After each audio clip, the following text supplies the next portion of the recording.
Hello, and welcome back to the Fix My Fees podcast, where merchant processing is so boring, I bring on interesting people and talk about their business and expertise instead. I am your host, Tavius Washington, and today we have with me Matt Tait. How you doing today, Matt? I am doing great. Thanks for having me. I really appreciate it. Well, I'm glad to have you on here. Through a lot of, what I've been doing and trying to give back with this podcast is I've talked with like digital marketers, I've talked with lawyers, I've talked with doctors. But one thing that, as I rolled through, I didn't really think of until I saw your profile was like the financial side. And I saw that you were doing like bookkeeping and tax and bill pay and expenses and invoices. So usually it could go on and on with how you help people on that financial side. But like, is there one aspect of your business you do more of, one aspect of that, like that you love more than the others? Like, how did you come up to start with Decimal and like where it's at now? Well, I think ultimately what we are giving small businesses and mid-market companies is a lot of certainty. You got to pay your bills, you got to get paid, and you got to track it all. I mean, that's just survival as a company. And fortunately or unfortunately, everybody hates that area of their company and nobody really wants to focus on it, but it is so important to surviving, let alone thriving as a company. So for me, I came to this because this is my fourth company. And at my previous businesses, I had really struggled to find good help in the back office side of things. I'd tried hiring accounting firms. And quite frankly, it all kind of sucked. And so, like any good serial entrepreneur, I just started a business to solve that problem. And we've been, I think, really lucky enough, and we've had an amazing team to do it really well and to, at this point, help over 1,000 companies. Helping over 1,000. That's a lot. When do people usually come to you? Like, what part are they in their business? Yeah, I mean, I think it can be anywhere, but usually they've hit kind of that $1 million and a half revenue threshold. They've got some operational support they need. I mean, we have never tried to be the cheapest on the market. And so that, that means a lot of the smaller startups, we're just not the best choice for them. But once they start to get some operational complexity, have some needs, you get it running a business, you are wearing a million different hats. And as you grow your company, part of what you're trying to do is take a hat and give it to somebody else. And you're just constantly trying to say, like, that's part of what I'm doing is giving away my roles, giving away my hats. And, one of the easiest, but kind of like weirdest, hardest things to give up is the money financial side. And, Yeah. I don't know about you, but I, a long time ago, tried to do my own bookkeeping. And it cost me about $10,000 at tax time to have somebody redo everything I had done. And that's when I decided I was not a good bookkeeper and accountant. And to be fair, like, I'm a recovering attorney. I am not like really skilled at counting, let alone doing accounting. So, I think that that's where we really step in is they've got some operational complexity. They've got some stuff going on and we can really help them really put something in position either to maintain something great they've already built or grow something they're looking to grow. Yeah, I've definitely had to deal with it. I mean, even in personal life, to be honest, I didn't have my finances together until I met someone who helped me get it together. Oh yeah. She's amazing. So I know how so that I goes. definitely understand that. As you're diving in, when you're looking at somebody like their business in a complete scope, is there certain areas that people tend to overlook or neglect or maybe feel like they should push off as opposed to like, getting it done sooner rather than later that you're seeing often? Well, I think so. There are two things that come to mind when you ask that question. Number one is I'm shocked at how many companies are what I would call bank account businesses. What I mean by that is you know what's in your bank account. You've got a pretty good idea what's coming in and you got a pretty good idea what's going out. And so therefore, like, why do I need to put financial reports together or really look at my business? I know what I'm making and I know what I have. And look, I've seen $40, $50 million companies that are quite frankly bank account businesses. The problem is there's a lot hiding in there that could make you a better company or a worse company. And you just don't know what you don't know without looking. And you really don't get a full, complete view every year. Yeah. People think like, oh, around tax time, my tax accountant cleans it up. He gives me an idea what's going on. The reality is a tax accountant is not a good business advisor. They're a good tax advisor. And those are two entirely different skill sets. And when people kind of confuse those two is when they can run into problems. The other thing you asked, like, what are people kind of like not doing that they should be doing? I am constantly shocked at how many companies have a lot of outstanding accounts receivable in AR where they look and they're like, oh, that guy will pay me. They promised to pay me. We've had companies sign up that had millions of dollars in outstanding AR. And I don't know about you, but like quite literally the first thing I put in place when I start a company is I want to make money, like hard stop. Like Right. that is literally one of the top 3 reasons I am doing that business is to make money. And I want to put the systems in place to make sure I'm consistently doing that. But I'm surprised at how many like really good, really big, mature businesses let a lot of outstanding kind of AR. They don't want to do the collections. They're constantly busy.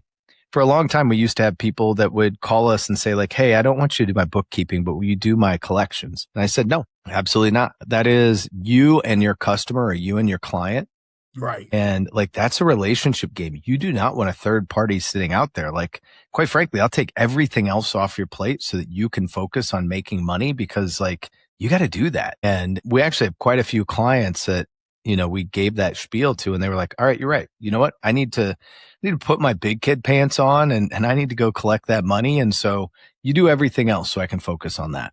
And I do want to touch base on that for a second, but there was something that you said, and I feel like I've heard this before, and I may be messing up this quote. It's like you're the person who does your taxes, your CPA, the person that does your taxes is designed to keep you out of legal trouble, but they're not designed to help you maximize the benefits of your taxes. Something along those lines, right? So is that what you're meaning like that? Like, hey, like they're there to make sure that when you're filing, the numbers that you pick are the numbers that match and that you don't get any legal trouble, but they're not there to actually help you maximize your savings. Is that what you're saying? No, so what you said is a true statement. It's not where I was going to, but let me break it down for you. So you have tax compliance. I need to file my taxes so the government knows I filed my taxes and they don't come after me. Like that's super important. Then there's tax advising. What are things I can do? Like I have a stated goal in life, and that is to ethically pay as little to Uncle Sam as humanly possible. Right. So whatever I can do to maximize my losses in a year or offset some things with depreciation or use my kids as a tax deduction, like I am all Right. for all of those types of things. And that's where a tax advisor comes in. And, there are some people that are tax compliance people. Like they help you get stuff done. Like quite frankly, you can just do that through like Intuit and some of those more free services. But then there are tax advisors that are like, you know what, if you structure your business this way, if you structure how you pay yourself, if you, that is how to make you and even your business mitigate tax risk and to mitigate how much you pay. That's very different than when you look at your company and you say like, hey, you have 3 lines of business and Mhm. each one of those lines of business is making X revenue. But if you look at it, business lines number 1 and 2 are making you 70% gross margins on that business. That is a great business. But guess what? Number 3, which is actually your largest revenue generator, is making 20% gross margins. So even though Mm. you think that business line number 3 is awesome because it makes you the most money, it actually doesn't make you the most money. It makes you the most revenue, not the most income. Right. 1 and 2 are making you the most income. So how do we do one of 2 things or both? How do we help you maximize how much you're making in business lines 1 and 2 so you can maximize that 70% gross margin revenue? And how do we get you to turn that 20% gross margin revenue into 70%? So how do we cut those costs? How do we increase profit margin? Do we increase prices? That is where I'm talking about a strategic business advisor is helping you Right. look at your company. They're also the ones saying, here's what you do when you want to prepare to sell your business. Or as a buyer, here's what you want to look at when you're looking to acquire a company. And look, we've bought and sold multiple businesses. So that's a whole different thing that is a strategic business advice that's different than tax advice. Does that make sense? Yeah. Right. So tax advice is that, right? It is advice that's all around taxes. Where business advice, taxes is involved, but there are many other factors like the accounts receivable. And I did see a huge problem of that in like the home services, Oh yeah. landscaping, siding roofing doors, pools, things like that. If someone's watching this and they're like, well, what is a lot of accounts receivable? What is something that's bad versus good? Like, how would you quantify if they're drowning in it and they just don't know it, because it is sort of like, what do they call it? The honors handshake, where I'm hoping and praying, but it's not really like set in stone. I'm gonna give you a crazy opinion that a lot of people will totally disagree with. I think any amount of money is bad accounts receivable. Period. Ooh. I think that you should make sure that your customers and your clients are paying you when they should. If you have net 30, they should pay you in 30, net 60 and 60, et cetera. I think you need to establish yourself as a business where people pay you on what they say they're going to do. We have a conversation with our clients, and we encourage our clients to have the same with their customers and clients, which is, you know what? My job is to make money. So is yours. In fact, my job is to help you make more money, but I got to make money along the way so that I can continue to do that really, really well. Right. It's why we charge what we do. It's why we scope what we do. And it's why you need to pay us. And I think a lot of people just don't think of it that way. And so to me, it's like, all right, if you're going to go past your 30, I'm willing to do that if you have a good reason and a plan. The good reason is, hey, client just churned out, got a new one coming in, but I need a month delay on that last payment, and I will pay you in 30 days. Great. You know what? I'll give you free 30 days. That's just fine. 30 days comes and goes. Then I'm like, all right, what do we do? How are we going to handle this? And I want people to have a good reason and a plan. All right. Good reason is didn't come in. It's coming in next week. Great. All right. There's your good reason. And you sort of have a plan. Now let's talk about what happens if you don't. So if you don't pay me next week, why don't I start accruing interest on the bill? I think that's fair. Right now, you're asking me to float you in money. I think I should be able to accrue some interest on this. Like, it's a loan. I'm effectively loaning you money. That is true. And you know, I need that money too to pay my people. Like, this is money that I need as business that I'm effectively loaning to you. And so I think adding in that accrued interest is also important. But having that conversation, I think a lot of people try to avoid conflict. And so they avoid those tough conversations. And like, the reality is, if you're a business owner, you can't avoid those. You've got to be able to pay your team. You've got to be able to pay your own bills. And you can't do that if you're not getting paid. Right. Okay. Now, I know what they're going to say, right? If they're listening. Oh, okay, cool. But I've had these people, they've been with me forever. So yeah, it may be 90, 180. I don't want to lose any clients by applying that pressure and making them feel like, because I've already been doing it for so long the wrong way. Like, how do you address that then when it comes to, I may have to lose a client, or I'm scared and worried about losing the client. So I don't want to address that thing. Let's find something else where I can save some money on and leave that out. Well, that's how people get into the bad accounts receivable problem. One of the things that we do with all of our clients is weekly, we send them AR reports. That's actually what I find to be the biggest factor in getting people to do stuff, is making them look at their accounts receivable weekly. Most people don't do that. What they do is they say, you know what, I got this. They've been a customer for years, and every once in a while this happens. I'm just going to put it in a corner and not think about it. And if I put it in that corner for long enough and don't think about it, maybe I'll forget it. And maybe I won't have to do it, and they'll just pay and we'll be good. I find that when you actually start to put it in front of them on a weekly basis and they review it with you, and we'll review it with them on a call, that they start to say, like, you know what, they are borrowing money from me. Like, I need to, let's understand why they're delaying, what's going on. And I find that that's it. Like, here's the reality. They've been a customer for a long time. You want to keep them. Great. Have an honest conversation. I need to pay my people too. Like, I need to be able to make money as a business. Help me understand. Give me certainty. When am I going to get this cash flow? And look, maybe on the next time, what we do is you pay half up front and half on the back end. That way I'm not out this whole thing. Like, how do we make this work for both of our businesses? And how do you just have that conversation? If you're going to lose that customer because you're having an honest conversation about how much they're hurting your business, they aren't a good customer and they don't respect you. if you can have that honest conversation, they respect you. Yeah. And you need to be able to generate that respect in the relationship too. Yeah. I think like healthy boundaries is okay for business, and Yeah. you don't usually lose clients for setting proper boundaries. You lose clients for not enforcing them and then enforcing them, right? When it's like you've been Right. doing it this way. And so when you start to set the boundaries, it's okay to just let them know, hey, listen, I know I've been doing it this way. I can no longer do it this way anymore. So let's figure it out and have that open line of communication. Yes, it may take a couple of times of talking and communicating, but it's much better than going 30, 60, 90, falling behind. And then you have this big stack that you're like hopeful of. It looks good. Ooh, man, this could be coming in at any time. $72,000 in accounts receivable, but then it actually doesn't come because there's no pressure to do it from that end. When you're dealing, so what types of businesses are you mainly focused on for yourself? Just to make so I can kind of dive into where those are navigating to. So, let me make a clarification here. We launched Decimal as a kind of accounting firm and bookkeeping firm in January of 2020. And along the way, like I mentioned, we've helped over 1,000 businesses. But what we were also doing was we were building an operating system and a better way to do this for other small firms. A lot of people that run businesses that listen to your podcast, they've probably worked with a local firm. Somebody introduced them to them. They knew it.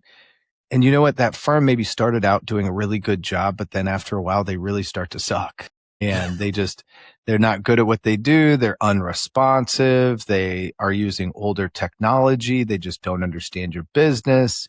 You're getting things super late. They're hard to get in touch with. It's kind of the norm for a lot of small firms. But as business owners, we want to be able to trust that local person that we can pick up the phone and say, hey, man, can we talk? Like, let me get your advice, or can you help me here? But it's hard on that small firm owner.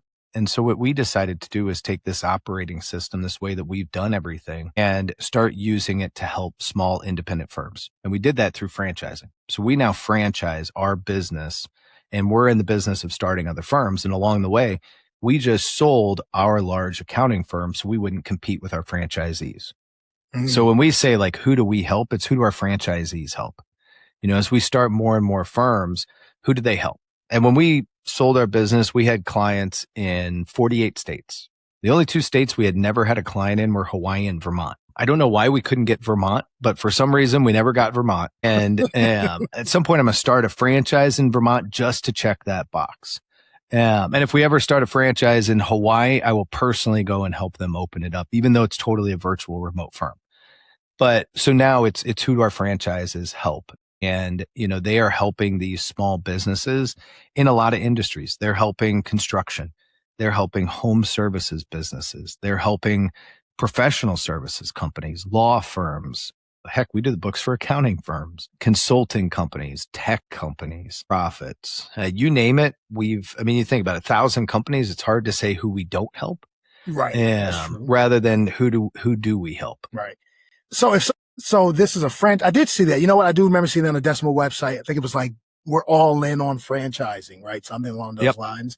So if someone was in Vermont, right, and they want to be your first one, what does it mean to franchise and work with you? What capacity do they work with you? What do they need to already have in place in order to be able to say, I want to start this and kind of franchise it out to my people? You know, one of the great things about selling your firm the way we did is like that good of an exit just proves that what you're doing works. And so what we give our franchisees is a proven operating system, the proven playbook for success and daily support. So we help them run as many things as possible because we want firm owners, that small firm owner is like you and I talked about. They're wearing too many hats. They're doing too many things. They can't focus. They're caught doing too much client work, which is overwhelming. We want and have franchisees and decimal firm owners who are just focused on client relationships and growing to the size that they want to grow to. The rest of it, we help them out with. So they focus on the relationship side. We have teams of people in the Philippines and technology teams that are helping with the bookkeeping, with the bill pay, the tax filing stuff. We provide them with the full technology infrastructure, how to do the work, what to put their clients on, how to make that work really well. And then we help them with the back office. We do their billing. We help with HR and payroll. We help with hiring and recruiting. Like, quite frankly, we want to be the support infrastructure on a daily basis to make running these firms super easy so they can just focus on building the brand and lifestyle they want. What are some things like people can do right now to just start the basis, right? With all the things that you're already doing, and like when people come to you, they're probably already scattered. Like you said, they're the just bank account, whatever my bank account is. How can they start? What are some like tangible pieces before they call you that they can start to do alone before hitting you up to like go further with that process?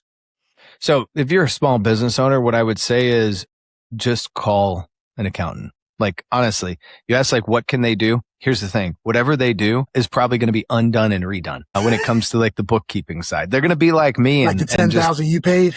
like none of us started a business to do accounting. And so like, we just don't know how to do it. What I would say is put the right tools in place. So, get QuickBooks. It's a great ledger. Everybody knows QuickBooks. Everybody knows Intuit. Like, they get QuickBooks. So you have a general ledger that's keeping all your information. It'll also make your tax accountant happy. And then try not to do anything on paper. So when you pay your bills, sign up with Ramp or Bill.com so that you are paying your bills remotely. And paying it, your bank will say, oh, we have this bill pay solution. Use that. It's terrible. So, and I don't care which bank you talk about. And I am sorry to Chase and Huntington and the million banks that exist out there. They're all bad. But use a Ramp or a Bill or a Brex, something to pay your bills. It gets you a company credit card, so you're not running your credit card on your own personal card. And then when you pay through and do use QuickBooks for invoicing or set up Stripe or set up, however you're getting paid, set up merchant services in a way that you are leveraging. There you go. You're leveraging your own growth. I mean, really thinking through the mechanics of what tools and platforms I put in place can help with how you make money and how you pay money. And that makes the accounting side easier. But your platform also helps with bill pay and stuff like that too. So they could do it right through yours. Yeah, but we use Ramp and Bill and QuickBooks. So like for us, we want to put people on the best products that exist on the market. Hard stop. And then we want to make working in them easier for us. And we want to make sure our clients have to do as little as possible, or our franchisees' clients. So it's all about leveraging the best infrastructures and then making sure that the kind of layer of technology and workflow that sits on top is super simple and super easy for people doing it. Or a lot of people, when they come to you, is the end goal just being more financially conscious, or more along the lines of being able to maximize the profits? Or is it mostly when they are looking to sell the business in the future and they want to get all their ducks in a row? No, normally it's people that are just like, hey, I'm really struggling with paying my bills. I got too much going on. Or I'm an e-commerce business. I've got too many revenue streams coming in from too many platforms. And like, quite frankly, right now, I have no idea what's making me money. Like I know what I'm in, but I don't have it. Or we get a lot of people that are like, hey, I use that small accounting firm and I can't ever get what I need. And what they gave me, my tax accountant said was terrible, or I'm not able to get what I need. Like, help me. People don't switch their bookkeeping provider unless they have a problem. Like there are some products you can sell because you're better or you're cheaper, or better and cheaper. Bookkeeping is one of those things you only sell when somebody screwed something up before you. And half the time it's the business owner or the company. And half the time it's whoever the service provider they chose before. So those are like, that's how people usually come to us. And then it's through the kind of get to know you phase, the relationship building of sales, that we start to learn, oh, and we're also thinking about selling our company, or we're about to make an acquisition, or I'm about to get an investor, or any number of things where, that forward looking financial advisor can help them say, here's the best way to think and structure and do that. Yeah, that's really good similarities to like even like how ours is with merchant processing. It's like I spend a lot more time nurturing, educating and things like that. But then once Stripe holds 82,000 of your dollars for 6 months, all of a sudden Tavius is the greatest thing in the world because you never hold your money, right? And it's like through that they go, oh, well, I've always wanted to have an executive assistant. And now this, a company that's only doing 200,000 can afford an assistant all of a sudden. Or they're like, I've always wanted to run ads, but I can't run ads. And managing the books or, cutting the merchant processing fees allows them to do it, but they just feel like it's not even a thing until that problem is there. So it's funny that you mentioned that because it's that similarities on both sides. Yeah, 100%. Like it's all about, can you be there at the right time to solve the right problem? Right. Because you stay ready so you don't have to get ready. Yep, 100%. So we talked about the portions of the like bill pay. We talked about like the different services with the invoicing and payroll. When you're diving into this, does it start with any one particular thing and then everything else kind of rolls into it? Or is it start with just like, hey, this is a strategy session. Let me look at it all and I'll move into it from there. How do you decide which portion? Because that is a lot and it can feel overwhelming to someone to be like, I need this all, but I'm already doing all of this in a different way that is wrong, but I'm already busy, right? So how do you start to dive into the busy person who wants to transform it, but they don't have the time? To me, this is all about like relationship building, getting to know people. And it's what we train our firm owners to, which is, hey, you get on the call with somebody like you and I are on right now. And, what we train them to do is you're there to just help them. So ask them, like, tell me about your business. Tell me about what's going on. And through that, you can say like, hey, literally, like the question you ask is like, all right, why are we talking today? Like no one, and I always say like, make the joke, like no one ever calls me if things are going great. Right. So like, where's the fire? What's going on? And it's through that you get business owners that start to talk about what their actual problem is.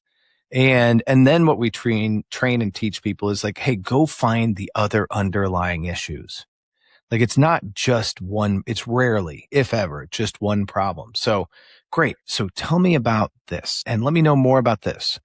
Are you doing things this way? Have you thought about it?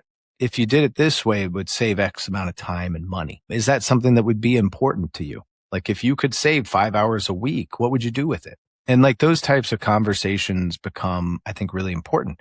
The nice thing is there are two kind of super easy problem sets that we talk to people about. One is I'm shocked at how many people are still writing checks to or initiating payments through a bank to pay their bills. And so it's like, look, did you know that you could literally save like 7 minutes a bill if you paid it through Ramp or Bill.com? They're like, really? And I'm like, well, you just told me you have 100 bills a month. So that means that you are quite frankly wasting 700 hours. That's a lot of time. Yeah. And you have people like, I hadn't even thought about that. And I'm like, and they're like, that can't be right. And I'm like, well, let me tell you how it works. You have a bill that comes in through Ramp, let's say, and my team handles it. They process it. They get it into your ledger. They get it ready for you to pay. And you tell us what cadence, but let's just say every Thursday you decide you want to pay your bills. So every Thursday you get an email and it's a list of bills and you say, pay now, pay later, pay now, pay later, pay now, pay later. That's it. That took you 3 minutes. Now let's think if you have that stack of bills. And that stack of bills is 25 bills a week. All right, let me look at the bill. Let me see what the net is. Am I ready to pay this? Yes. All right, I'm going to sign that check. Mm-hmm. I'm then going to put it in an envelope. I'm then going to put it in the mail. I'm then going to wait for it to get deposited. So I'm checking my bank account to make sure it gets there. And then I got to do the accounting on it to make sure that the accounting is happening. So I understand how much money I'm making. And that's done. So click versus all that other stuff multiplied by 100. Like that's a ton of time that you are losing. And it's like, how valuable is your time? And so that's just one area that we can look at people and say like, hey, this is an actual time savings. Another one is we use Gusto for payroll versus like ADP, Paychex, Paylocity. Well, Gusto has done a ton of studies about how much time and money people save switching to a better software product with better service. So we're like, hey, you're using ADP? Great. Here's what the study says. And by the way, we've seen this proven out because we've used both hundreds of times. If you want to change, here's what you get. You start to get people to value their time as well as their money. And I think too often people are willing to absorb costs because of price. And the cost is often hours of your time as a business owner versus a couple $100 a month. And quite frankly, you as a business owner is almost way more valuable than any of that. It makes sense, but then when we always look back at it, it doesn't make sense. Like how we can become so accustomed to doing set things that are work against us Oh yeah. because we're still having success, right? We built it to $1 million, or 2 million, or 3 million. So it feels like we're moving and progressing and doing it. And then that stuck point is like, but how many people can say this, right? You feel overwhelmed with that. So I like how you're like breaking it down. Like, okay, there's parts to this, right? There's your time. There's your energy. There's where your attention is going. There's where the money is going. There's where the money you're not getting is coming from that you should be getting, right? There's all those intricate pieces for you.